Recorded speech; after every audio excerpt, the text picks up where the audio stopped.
आज हमारे बीच में जो मेहमान हैं उनके बारे में कहूँ या उनके टैलेंट के बारे में कहूँ, टैलेंट के बारे में कहता हूँ। उनका टैलेंट कुछ ऐसा है कि यंग जनरेशन में क्रेज़ होता है आजकल में जो चल रहा है, रैप वैप कह सकते हैं। एजेक्स नाम वैसा काम, कैसे हो? बढ़िया भाई, आप बताइए। सबसे पहले तो ये एजेक्स का क्या सब नाम रखते हैं, जैसे मेरा नाम राहुल, ये रैपर ही ऐसे नाम रखते हैं? होता क्या है ना, जैसे हम लोग जब इंडस्ट्री में जाते हैं तो हम लोग चाहिए होता है चटक नाम, मतलब हाँ। जिससे आदमी पहचाने कि इसका एक मतलब एक स्टोरी हो नाम के पीछे।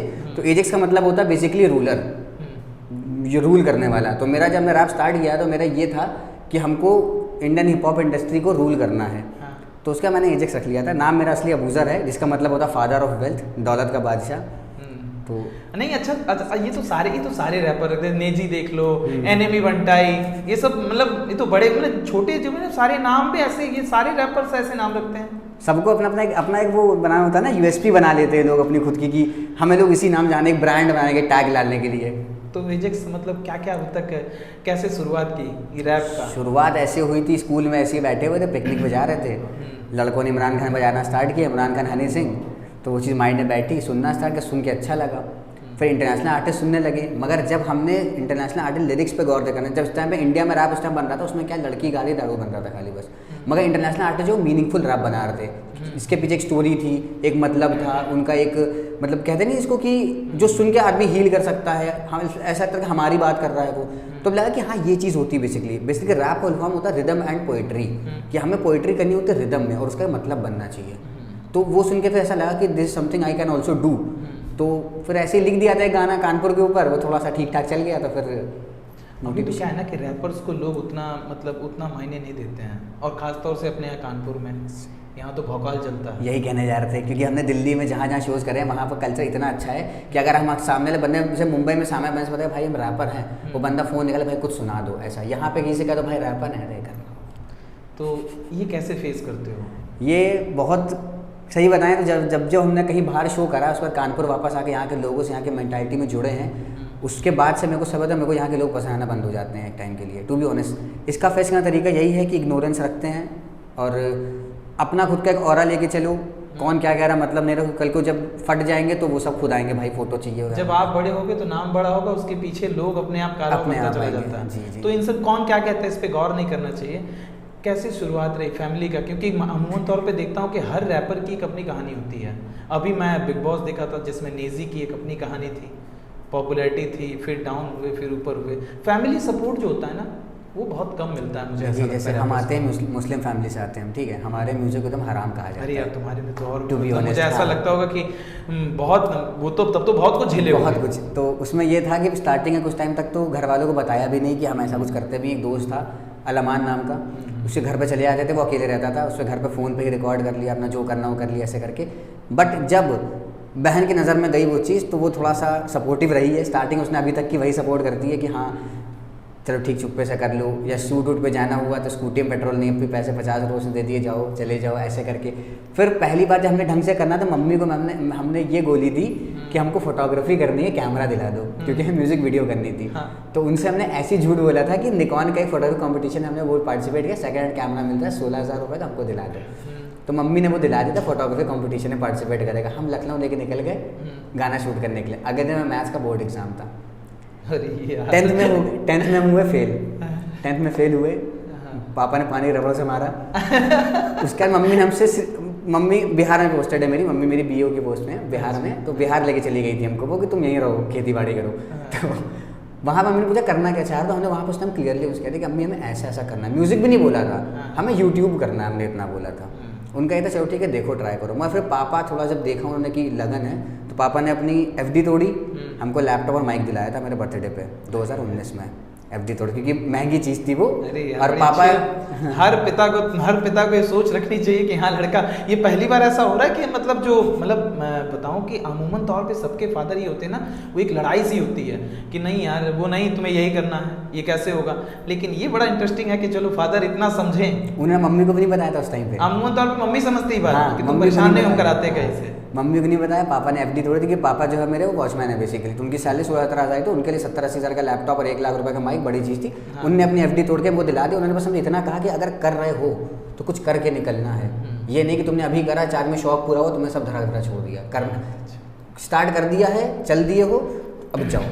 अभी दिल्ली में रिसेंटली शो था, वहाँ पे जाने के लिए पापा दिल्ली में शो है मेरा, पापा फ़ोन कर पूछ रहे हैं पैसे वैसे हैं, ठीक से हो, होटल ले लिया, खाया कि नहीं। मतलब उनका ये रहता है कि अभी तक कितने कैसे शोज वगैरह? अभी तक हमने ऑल ओवर इंडिया में 11 शोज़ कर दिए हैं। और अभी रिसेंटली हम आपको बताएं सबसे बड़ा अचीवमेंट जो मेरी लाइफ का था, MTV ऐसा सीजन 1 के जो विनर है बेला भाई, MC बेला, उनसे हमने आइडलाइज हुए 2017 से। अच्छा। फिर वो हसल में आए, उन्होंने हसल जीता, सारी चीज़ें करी, तो उनसे बहुत ज़्यादा इंस्पायर्ड है। मतलब कि हमको आदमी ने एक टाइम पे वाना भी बेला भी बोल दिया था कि तुम जो बेला कॉपी करते हो मेरे को, बट बेला भाई से बातचीत हुई, उन्होंने मेरी आर्ट समझी। He is following on Instagram right now. उन्होंने मेरे को अपने शो में ओपन करने का मौका दिया, दिल्ली में उनका शो ओपन किया। जब हम वहाँ पहुँचे, वहाँ पे लोग एजेक्स चिल्ला रहे थे, 4 लोग जानते थे, तो मेरे को लगा दैट। फिर मैंने वीडियो बना के पापा को भेजा, मम्मी को भेजा, तो मेरी अभी एक रील इंस्टाग्राम पर ही देखा, सो मम्मी ने, जब मेरा एक रिसेंट शो लश वाले में कुछ इश्यूज़ हुए थे, तो उसके बाद मम्मी ने, हम परेशान, मैंने सुना, हाँ मैं इस विषय में बात करने चाहता था कि वो रील क्या था, उस पर वॉइस, वो किसकी वॉइस थी? मम्मी की। खूब तरक्की करो, मेरी मम्मी की वॉइस थी, मम्मी की वॉइस थी। मैंने देखा है, क्योंकि मेरे ग्रुप पे एक वॉइस मैसेज आया था एक आर्टिस्ट का। हाँ। तो उसमें उसने बोला था कि थू है तुम्हारे जैसा आर्टिस्ट पे, शेम है तुम्हारे पे, तुम लोग नहीं जुटा पाए तुम्हारे अपने शो में, क्योंकि ऑडियंस वहाँ पे नहीं आई थी, इस वजह सारा कुछ हुआ था। तो वो ऑडियो जब मम्मी को हमने सुना, मम्मी ने मेरी बात कॉल रिकॉर्डिंग है, बेसिकली मम्मी बिहार में रहती, क्योंकि उनकी कॉल रिकॉर्डिंग थी कि बेटा तुम अभी जो कर रहे हो, उनके ऐसे 1000 लोग, तुम्हारे ऐसा सिर्फ एक है। कल तुम एक ऐसा शो मारोगे कि वो सब खड़े होंगे, फिर उनके मुंह पर तुम थूकना। शो की नाम लेता हूँ, उतार चढ़ाव, ये क्या कनेक्शन था? पब्लिक नहीं आई, लाइव आके रील्स डाले हो? हाँ, हुआ ये था बेसिकली वहाँ पे लश में कि वहाँ के मैनेजर से हमारी बात हुई थी, तो उनका मेरा ये था खाली बस डील जो हुई थी वो ये हुई थी कि हमें प्रमोशन चाहिए है, बाकी हम आपको वेन्यू देंगे आपके शो के लिए। तो हम 7-8 आर्टिस्ट मिल करके लग गए चीज़ों में, हमने ऑनलाइन प्रमोशंस भी चलाए, एड्स भी चलाए, सारा कुछ करा, हर तरीके से हमने वो करा, बट हम किसी को घर से उठा के शो पे नहीं ला सकते। तो सारे रैपर्स तो यही करते हैं, इसका मतलब ना कि ऑडियंस लेके जाते हैं क्या? नहीं, ऑडियंस वही तो करे, कोई ऑडियंस लेके तो ऑडियंस का काम है खुद से आना। अगर ऑडियंस नहीं आई, इसमें आर्टिस्ट की गलती नहीं है। नहीं, ऐसा हर ब्लेम यही लगता है ना रैपर्स पे कि उनके शोज में पब्लिक नहीं आए, और बाद में वही रैपर आके, ये आपका किस्सा नहीं है, सबका किस्सा होता है। बाद में वही रैपर आके कहते हैं कि हमारे शोज में ऑडियंस नहीं आई, हमारी गलती नहीं। ये कैसा क्या मसला होता है? मसला ये होता है बेसिकली, देखिए जैसे अब कानपुर शहर की बात करें, दिल्ली में क्या था, दिल्ली में मेरे शो में जितनी ऑडियंस आई थी उसमें से आधे लोग हमें जानते नहीं होंगे। तो कानपुर में नहीं शोज करोगे? कानपुर में शोज करेंगे, लेकिन कानपुर में अभी तक वो चीज़ ग्रोथ में नहीं आ पाई है। कब आएगी? कैसे ग्रोथ करोगे? यहाँ से कानपुर, यहाँ से दिल्ली, अब यहाँ से दिल्ली ट्रैवल करके अगर हम अपनी चीज़ें वहाँ, यहाँ कैसे, क्या यहाँ के बारे में क्या प्लान सोचते हो? प्लान अभी हम लोग का यही चल रहा है बेसिकली कि हम लोग को यहाँ के लोगों की बात है, मेंटालिटी समझने की, यहाँ का आदमी सुनना क्या चाहता है। दिल्ली का बंदा क्या, दिल्ली यहाँ का आदमी तो हर चीज़ सुनना चाहता है। यहाँ के आदमी को सुनाओ तो यहाँ के आदमी के बारे में क्या कहो, यहाँ का आदमी हर चीज़ सुनना चाहता, तुम तो सुनाने उतरो, या वो गाली हो, कमेंट बॉक्स में गालियाँ हो, वो भी सुनाना चाहता, वो भी सुनाना चाहता है, हाँ। या बैठ के फ्री का ज्ञान हो, वो भी सुनाना चाहता, और अच्छी चीज़ें भी वो भी सुनना चाहता है। प्रॉब्लम पता है क्या है? प्रॉब्लम हम सुनाना क्या चाह रहे हैं। हमको बेसिकली जो मेरा जॉनर है, जिस टाइप के आर्टिस्ट हम हैं, हमें जो हम जैसे अब गाने सुनेंगे तो मैं हर गाने में एक स्टोरी चल रही होती है। चाहे हम अपनी लाइफ से ऐसे मान लीजिए कि ये बंदा सामने खड़ा है, इसकी कोई स्टोरी पता चली हमें कि पार में साथ में कुछ वैसे बंदी से रिलेटेड कुछ हुआ हो या घर से रिलेटेड, तो हम वो चीज़ माइंड हो, हम उस चीज़ पे लिख देते हैं। बंदी से याद है, गर्लफ्रेंड तो होंगी नहीं है, शादी हो गई अभी जो ऐसा होता है नहीं। रैपर्स वगैरह, रैपर्स के पास अगर लड़कियां गर्लफ्रेंड ना होती तो फिर वो, हम बता रहे हैं मेरी जो लिरिसिज्म है वो अच्छी जो हुई है वो सिर्फ उस लड़की की वजह से हुई है। टू बी ऑनेस्ट, थी है नहीं, अभी जून में उसकी शादी हो गई। रिलीज होने के बाद सुनेगी ना? अरे सुनने दीजिए, अब तो पता चलना चाहिए ना उसको, अफसोस तो हो। शादी हो गई, 18,000 रुपये सैलरी है उसके बाद। घायल आशिक है, मतलब इसीलिए रैपर, ये सारे आशिक घायल होते हैं क्या? ऐसा लगता है कि मतलब वहीं से आता है। ये जितने भी, मतलब मुझे ऐसा लगता है जितने ये मोहब्बत वाले लोग होते हैं ना, वो मेरे ख्याल से रैपर ही ज्यादा बनते हैं। रैपर बनेंगे या शायर बनेंगे। मेरे गाने की लाइन है, अभी रिसेंटली में लिखी थी, दिल तोड़ो मेरा ताकि गाने और मैं गा सकूं, क्योंकि जब तक हमें वो होता नहीं कि जब तक चोट नहीं खाता तब अंदर से वो वर्ड्स नहीं निकलते हैं। ऐसा है क्या? ऐसा है।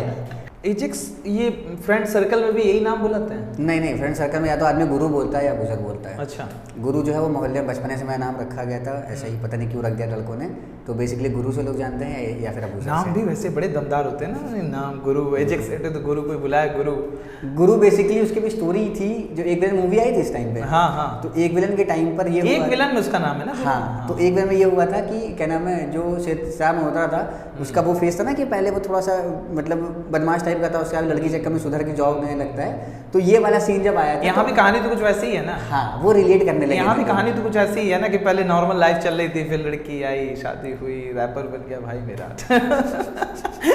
आगे का फ्रेंड सर्कल कैसा चलता है? आगे फ्रेंड सर्कल मेरा ये कि बहुत लिमिटेड है, टू बी ऑनेस्ट, बहुत लिमिटेड। अगर हम ऐसे फ्रेंड सर्कल की बात करें तो मेरे पास मकिज्मो है, big shout out to that person, क्योंकि वो भाई बहुत बढ़िया म्यूजिक प्रोड्यूसर है। वो मेरे किसी भी काम को मानी नहीं करता, हमें रात को 2 बजे गाना भेजते भाई मिक्स करके भेजो, बंदा करता है। तो बहुत अच्छा दोस्त है, भाई है, सपोर्ट है मेरा, ठीक है। शिवांशु भाई है मेरा, जो मेरे सारा वीडियो का काम देखता है, वो भी 2016-17 साथ में है। जब हम लोग फ़ोन से वीडियो बनाते हैं तब से लेके आज 3 लाख का कैमरा और 2 लाख का ड्रोन लेकर के भी साथ में ही चल रहा है वो मेरे। तो अमूमन तौर पे ये भी तो होता है ना कि रैपर अगर अपनी लाइफ अगर थोड़ा बहुत हिट हो जाते तो दोस्त यार भी भूल जाते हैं। नहीं 10 एग्जाम्पल है। हाँ, 1-2 नहीं, 10 एग्जाम्पल है कि मेरा ये चीज़ नहीं था, क्योंकि मेरे साथ वाले लोगों के अंदर ये थी प्रोडक्टिविटी थी। प्रियांशु खड़ा है, ये भी 2016 थे, ये रैप नहीं भी कहा तब से। प्रियांशु सामने खड़ा इसलिए तो नहीं कि प्रियांशु बुढ़ा नहीं, वो था तब से था। हम लोगों ने समझ लीजिए 1500 रुपए का रूम ले करके सीधा गद्दा डाल के उस पर भी गाने बनाए साथ में। 2017-18 की बात थी ना। स्ट्रगल लाइफ वही होती है ना। लेकिन ये तो कहावत दुनिया की रीत हो गई, कहावत जिससे कह दो।